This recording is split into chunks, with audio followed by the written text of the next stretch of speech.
नमस्कार दोस्तों। मैं एक बहुत डिफरेंट टाइप के विषय पर आप लोगों से अब जुड़ने वाली हूँ।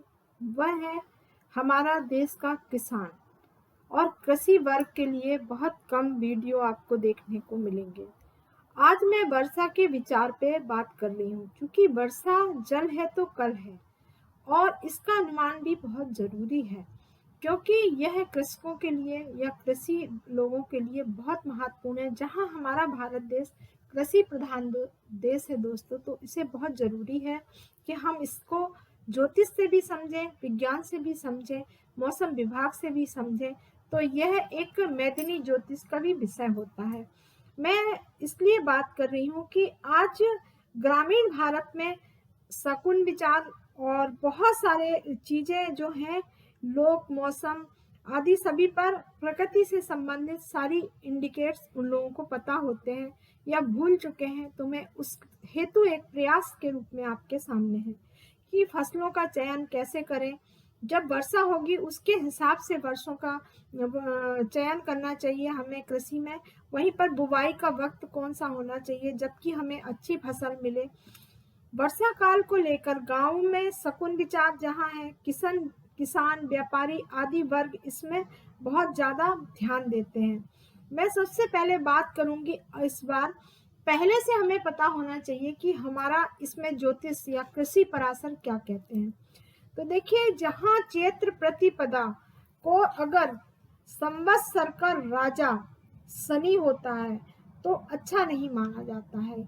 उससे यह पता चलता है इससे कि जल निधि तालाब या सरोवर सूखने के अंदेशा होता है।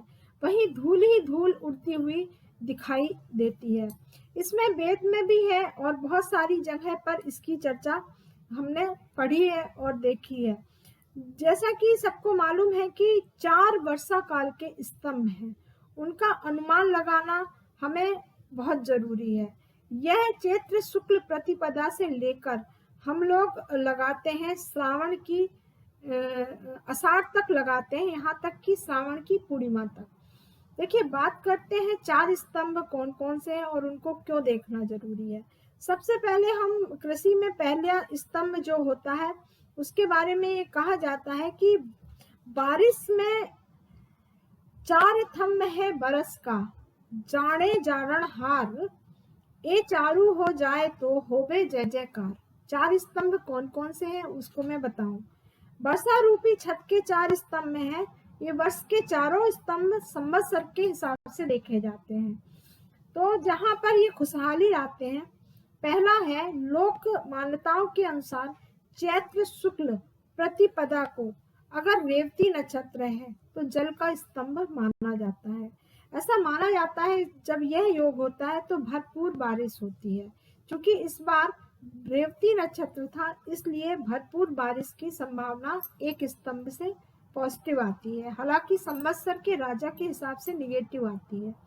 वहीं दूसरा, हम आज वैशाख शुक्ल प्रतिपदा की बात करें, उस दिन अगर भरणी नक्षत्र है तो तृण स्तंभ माना जाता है। इसके कारण भरपूर घास चारा खूब होता है और यह पशुओं के लिए होता है और यह अच्छा दूध उत्पादन देता है।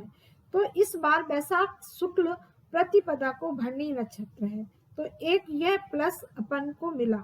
तीसरा है, ज्येष्ठ शुक्ल प्रतिपदा को यदि मृगशिरा नक्षत्र हो तो वायु का स्तंभ माना जाता है, जो कि अच्छे मौसम के बारे में बताता है। क्योंकि इस बार ज्येष्ठ में रोहिणी नक्षत्र पड़ रहा है और जो कि वायु का स्तंभ नहीं है।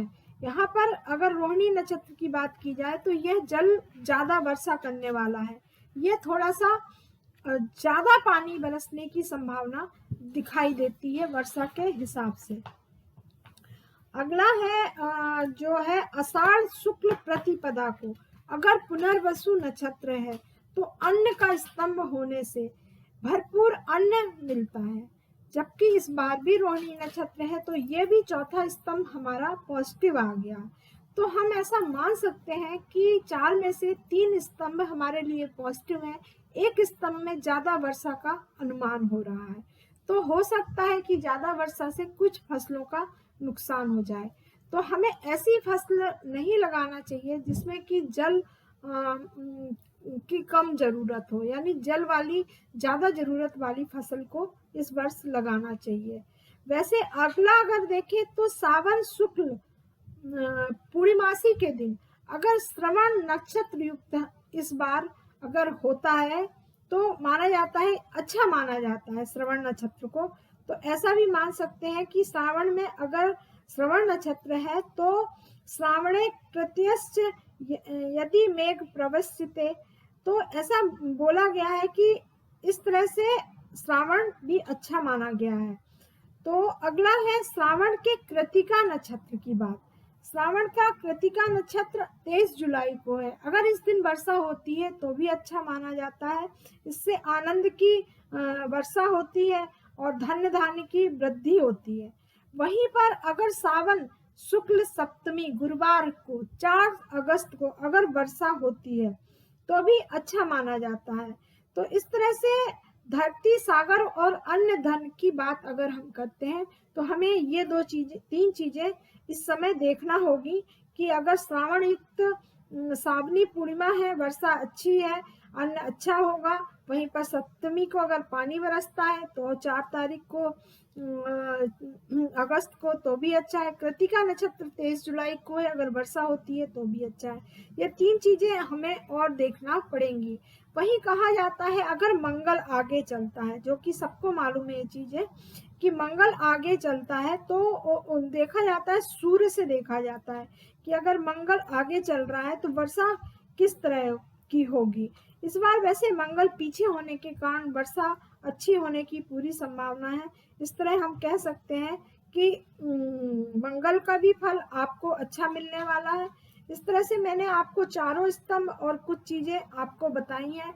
और अगला वीडियो में 23 जून के बारे में बताऊंगी, रोहिणी नक्षत्र में जब गोचर आद्रा नक्षत्र में होता है, और नौ तपा से भी आपको रोहिणी नक्षत्र से भी आपको वर्षा का अनुमान पता चलता है। धन्यवाद दोस्तों।